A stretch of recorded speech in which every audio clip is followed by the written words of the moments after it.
Did I pronounce your last name correctly, by the way? Yeah, it's like bash him in the nose. That's the easy way to remember how to pronounce it. I like that. Bash him in the nose. Mhm. Um, we're talking about military service, and with your military service, is that kind of where you started obtaining the skills of rifle shooting and being a marksman? Is that kind of where it was born? No, I started shooting when I was 12. So my dad was in the military, but I the Army, um, I was a terrible athlete, and I was kind of slow, short, and uncoordinated, and I was not going to be successful at baseball, football, basketball, the traditional sports of the time. Um, but I'm in sixth grade, and we're studying Olympics in school. Must have been Olympic year or something. And the teacher makes a statement in class, it's possible somebody in this class could be an Olympic champion someday. I wonder who'd have the best chance. And this little boy sitting next to me jumps right up and says, well, I don't know who'd have the best chance, but I know for sure who'd have the worst chance, Lanny. And that you know, kind of ticked me off. And I went home and told my parents about this and said, I'm not good at anything. I mean, it's okay student. I was going to pass my classes, but I wasn't good at anything. And it wasn't long after that, a friend of mine invited me to a rifle club meeting, and we didn't have any guns in the house. We didn't hunt or anything. And so I asked him, I said, well, tell me about rifle shooting. And he says, well, it's Olympic sport. And I said, I don't think so.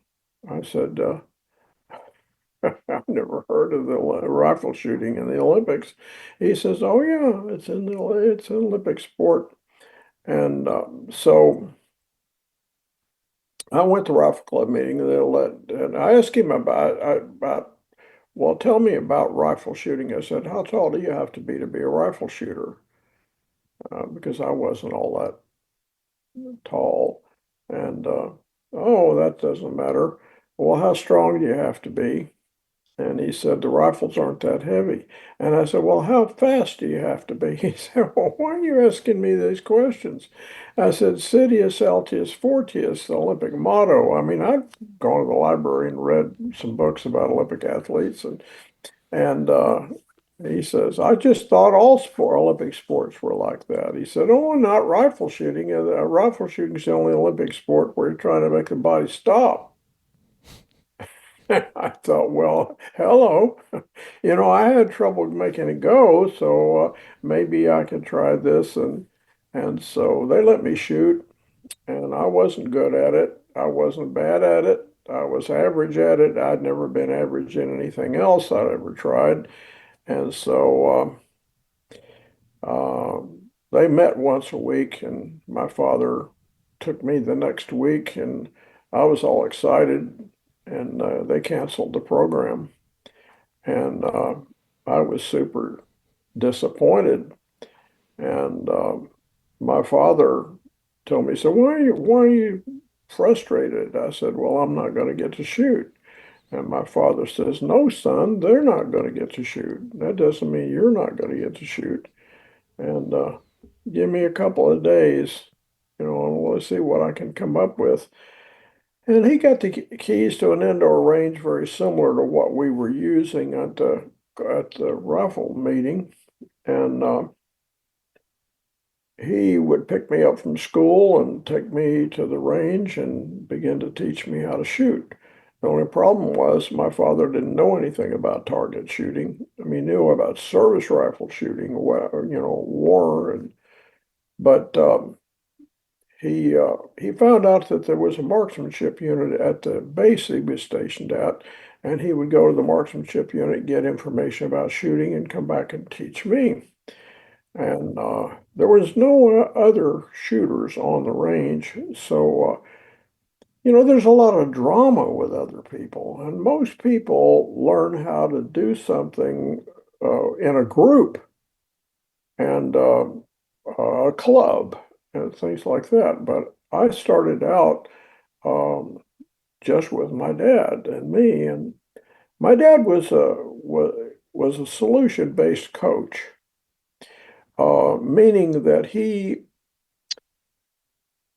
told me, he said, there's only one best way to do anything, and we're going to learn everything we can about that one best way. And when I shot a bad shot, he didn't say, here's what you're doing wrong. He always said, well, here's what we need to do, or here's what you need to do. And later on, he started asking me, what do you think you should do? And so I was always thinking about the solution.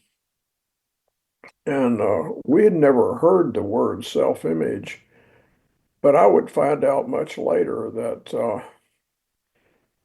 every time you think about a solution, your self-image grows. Every time you think about the problem, self-image shrinks.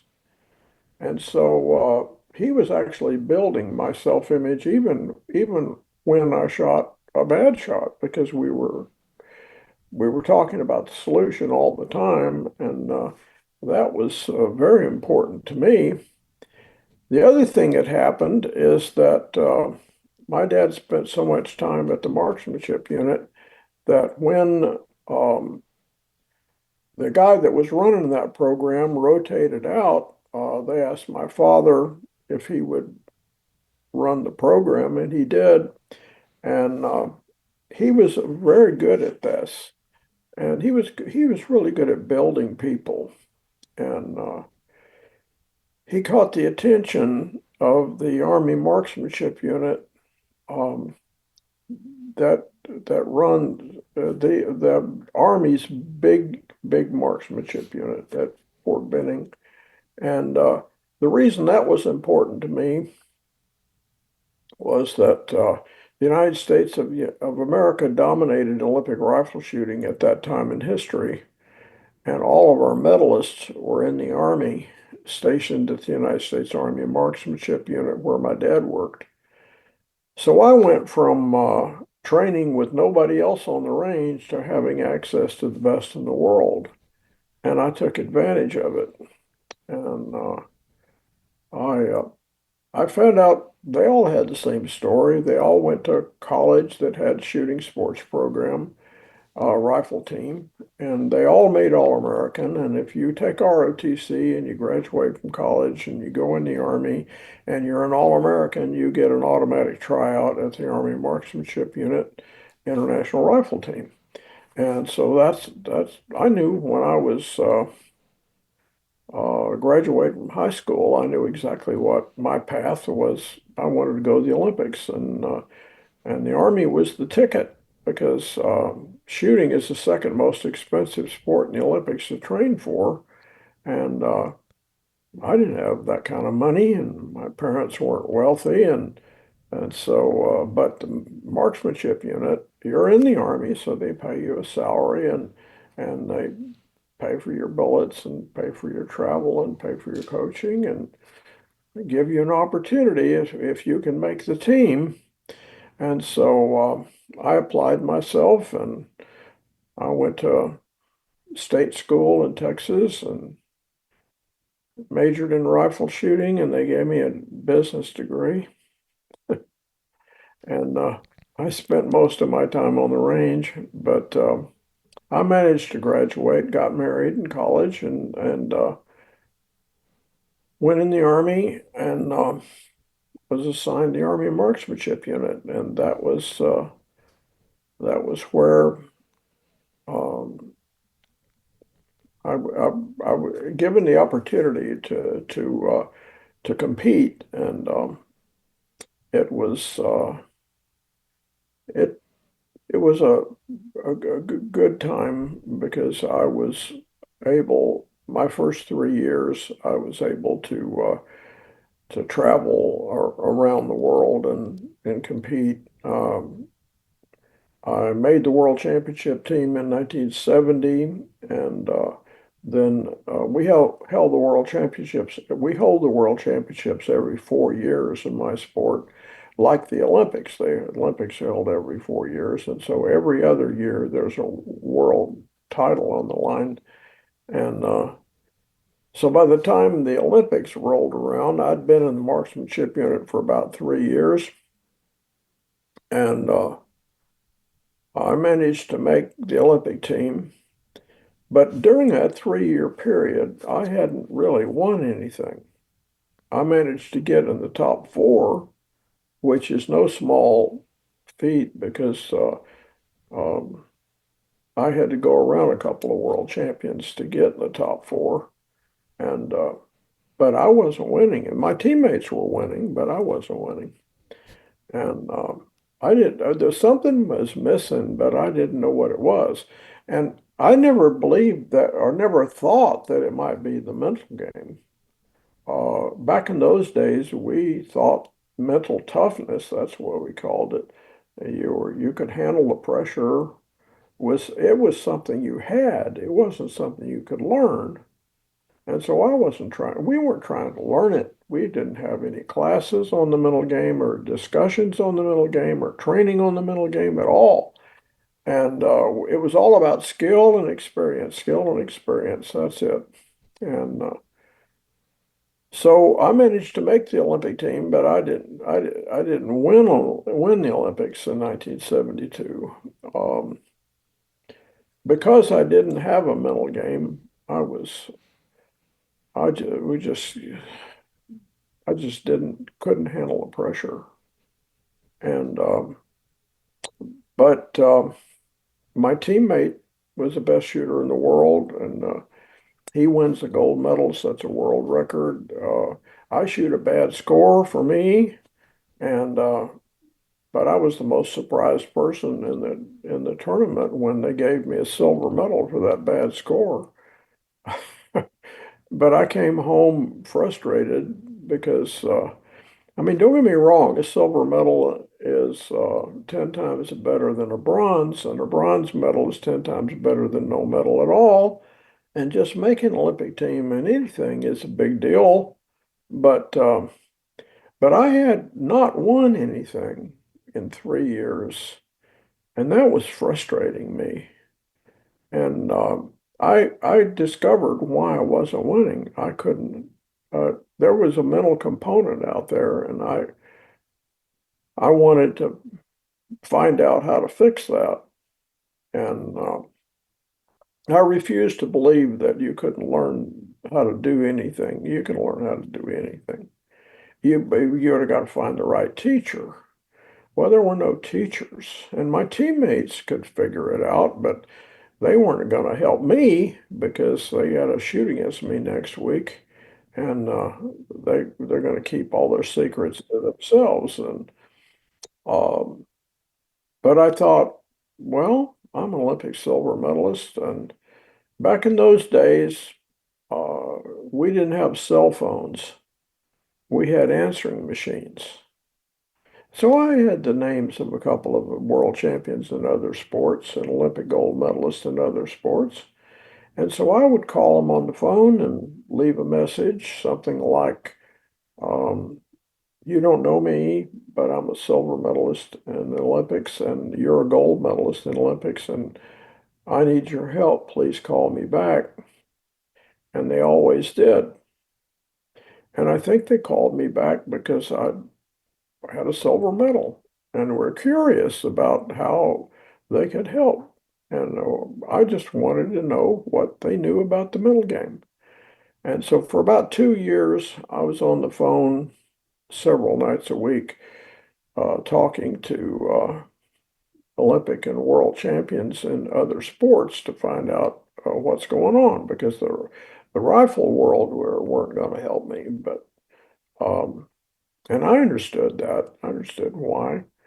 But you know, the great interesting thing about that is that if you know one uh, track athlete, they'll give you the name and the phone number of um, champions, other track champions. And if you know one archer, they'll give you the phone number of other archers, world champions and archers. And the United States has won a lot of gold medals, and so I managed to talk to an awful lot of people. And nobody had the whole story, but everybody had a piece of it. And so I just connected the dots and I realized there's a system to this. And I upgraded to the system and started winning. So that was a big game changer for me, the mental game. And I managed to win uh, three individual world titles in the World Championships in 1974, um, and 15 medals total in that one competition, if you count the team events, and four world records. And um, we didn't rank shooters back then, but if you had ranked them, I would have moved up to number one. And there we had a couple of number ones on our team, and but I'd solved what was missing, and I pretty much kept it a secret for a while, and this was my secret, and I wasn't really interested in talking about it too much to other people. But in 1976, I made an Olympic team, won the tryout, go to Montreal, and I'm kind of in the same position that my teammate had been in 72 that won the gold medal. There's a lot of pressure. You're a reigning world champion and you're favored to win. There's a lot more pressure on you. And so if it was great uh, vindication of the system that allowed me to win that gold medal in 76. And then 2 years later, I repeated as world champion in 78. And after the Olympics win, I uh, I decided to uh, kind of let the cat out of the bag here and start picking up where I'd left off about talking to people about the mental game. And by that time, interest in the mental game had grown sufficiently to where they didn't look at you as being crazy for wanting to know more about this. So that was pretty much how how I developed mental management.